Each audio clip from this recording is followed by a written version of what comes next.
What's going on, family? How y'all doing? I just came in to start this video real quick. I'm not sure if I'll have an open panel afterwards. I will put the link in just in case there are any questions or anything anybody have about what I'm talking about. And I gotta say it to myself anyway. I'm gonna share the screen and make sure you guys are able to see exactly what I'm talking about, and we will go from there. Give me one moment to get everything set up, guys.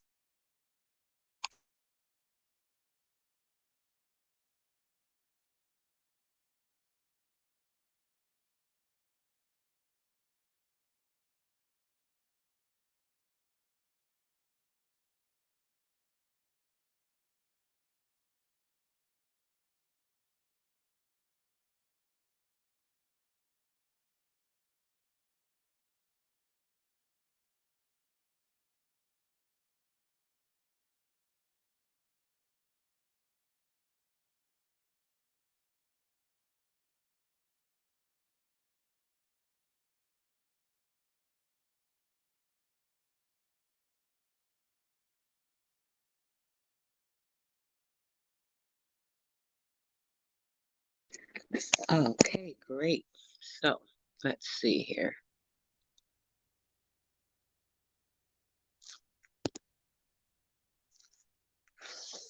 All right, guys. So this is a story that just reminds me of everything I've been talking about for so many years. I did a program a couple years ago on my show about the amount of children that go missing each year. It amazingly went from 66,000 to about 88,000 maybe 6 or 7 years ago. It's phenomenal how the same number is accumulated each year. So there must be some type of number that is needed to fulfill certain things when we think about it. Thanks so much for showing up. First in the chat we have Lorella, and we also have Big Dog Philly. Thanks so much for coming, brother, and thanks for coming, sis.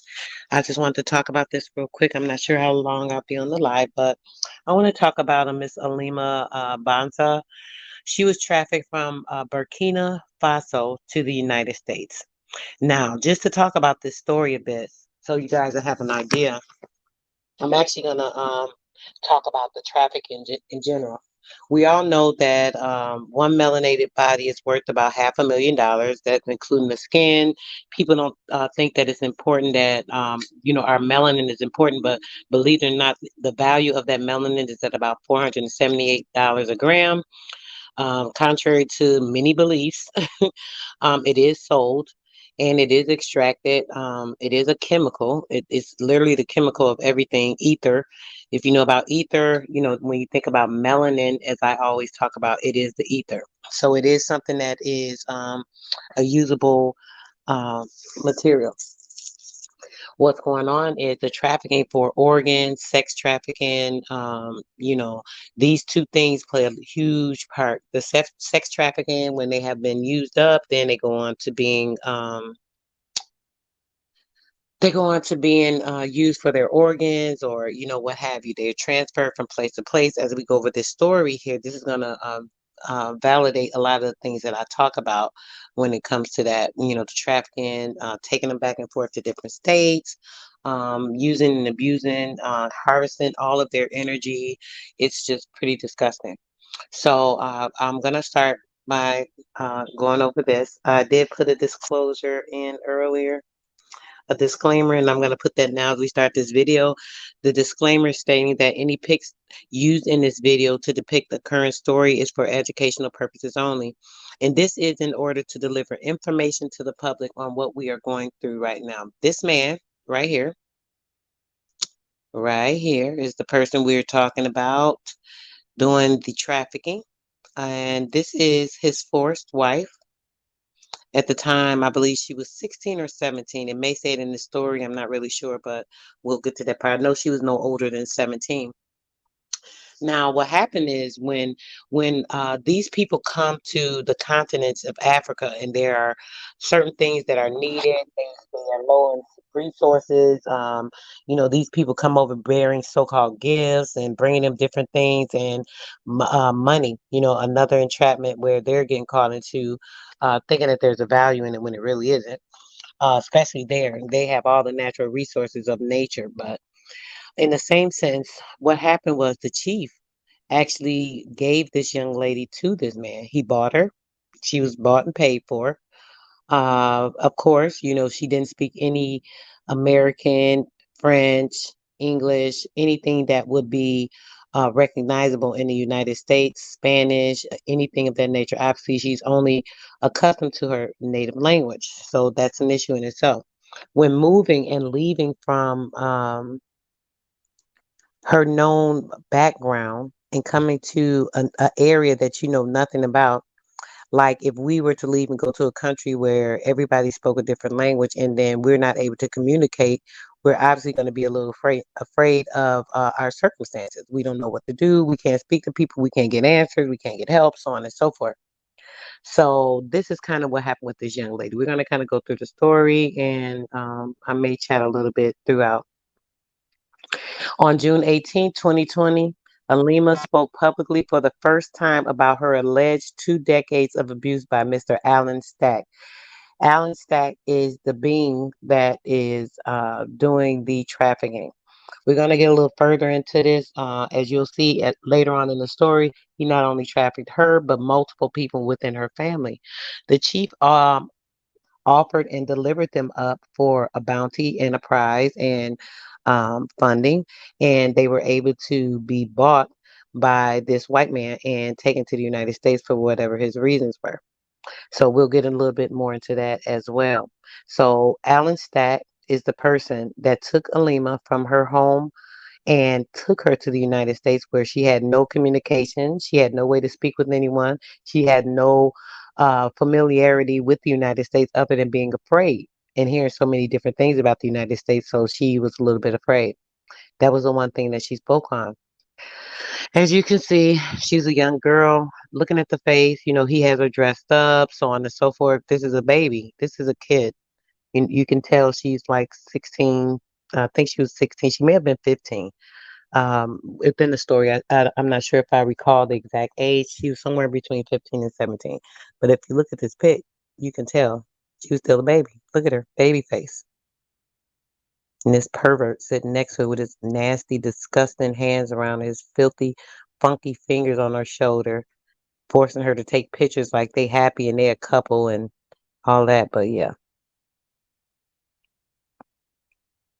this is when he came to their village and where the proposal happened, and she was bought and traded for goods. Alma says she was purchased when she was 18. Okay, my bad. She was 18. She still was a baby. She was 18 years old, and on their first night together, he raped her. Obviously, she wasn't ready. She didn't want him. She had no sexual interest to him. She probably was a virgin at that time, and here this white man is bought her and taken her away. And yeah, you can imagine how she felt. She said she vocally opposed the marriage, but no one would listen. She had no voice. Her voice stood nowhere when it comes to these type of things. These people are disgusting, filthy, and vile. Our people um, treat us as a value and can trade us away to a person for certain things. That in itself is disgusting. Now, when we think about these things, right? And people argue a lot about the slavery and the things that happened. We have to realize and understand that these things were not done the same way that we think they were.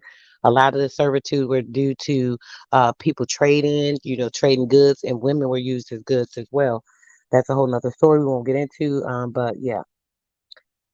And Stack then allegedly forced Alima to move from Burkina Faso to Philadelphia. So Burkina Faso was her village, where her village was located at, and he forced her to move to Philadelphia with him. And then after that, as I said, with this trafficking, they're never in one place. They consistently move them around place to place to place. They use them here, use them up at this place till they've gotten enough, whatever they want from them. Then they'll switch them, they'll move them somewhere else. They'll traffic them, send them in another, some type of Bordeaux. where they can lay up and, sell these women at their will, keep them on drugs. They do all kinds of things. They're influenced that way that they're not able to really fight back, complain, things of that nature. So she went to upstate New York. The next thing, the National Human Trafficking Hotline received 11,500 reports in 2019 alone about these same type of circumstances. Are you guys listening to this? Are you understanding that these people are conducting modern day slavery right here in the United States of America right now in 2021?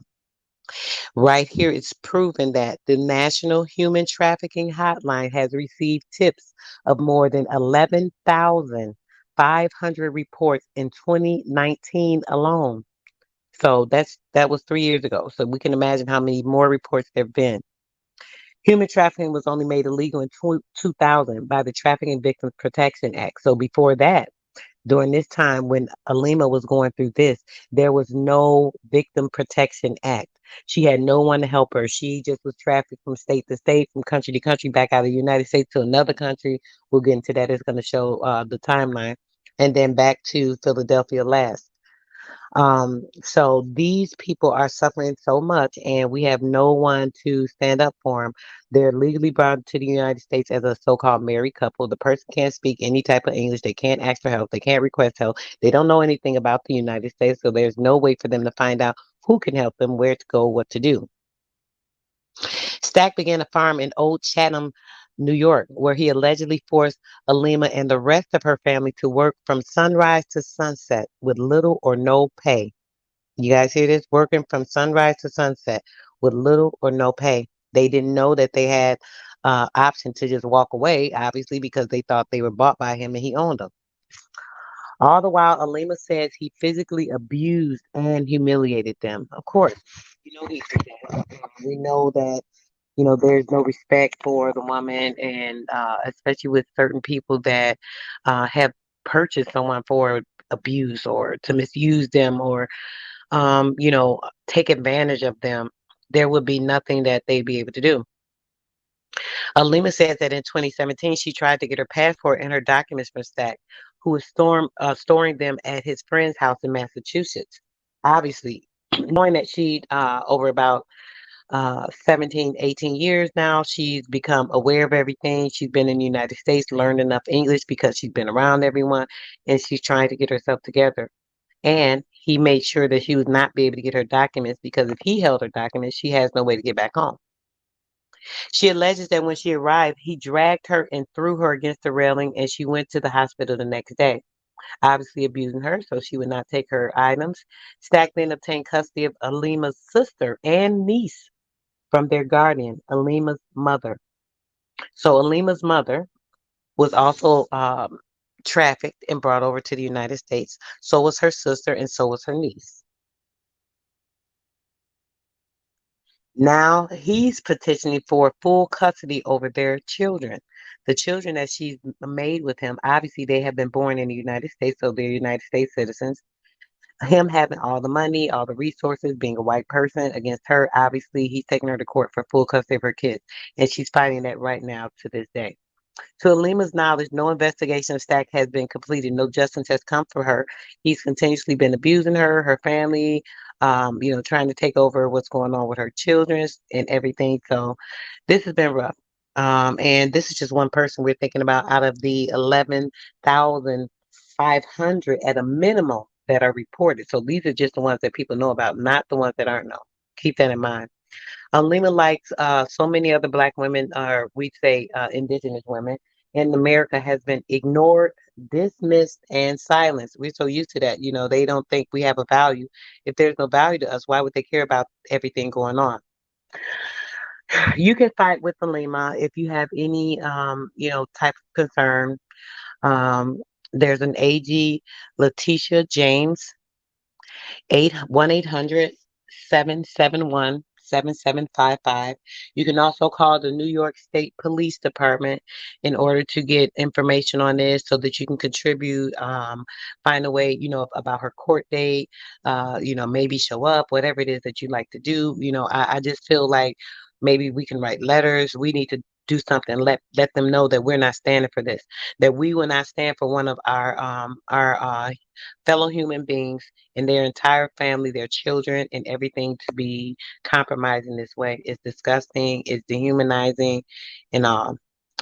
We need to demand a thorough investigation of Alan Stack and his trafficking of Alima, her mother, her sister, her niece. And I didn't get into it. Let me see if it's on here. Or it talks about her nephew. I don't support Black Lives Matter, if you guys know that. That's part of a George Soros program that is funded to demise us, but this is what they had up.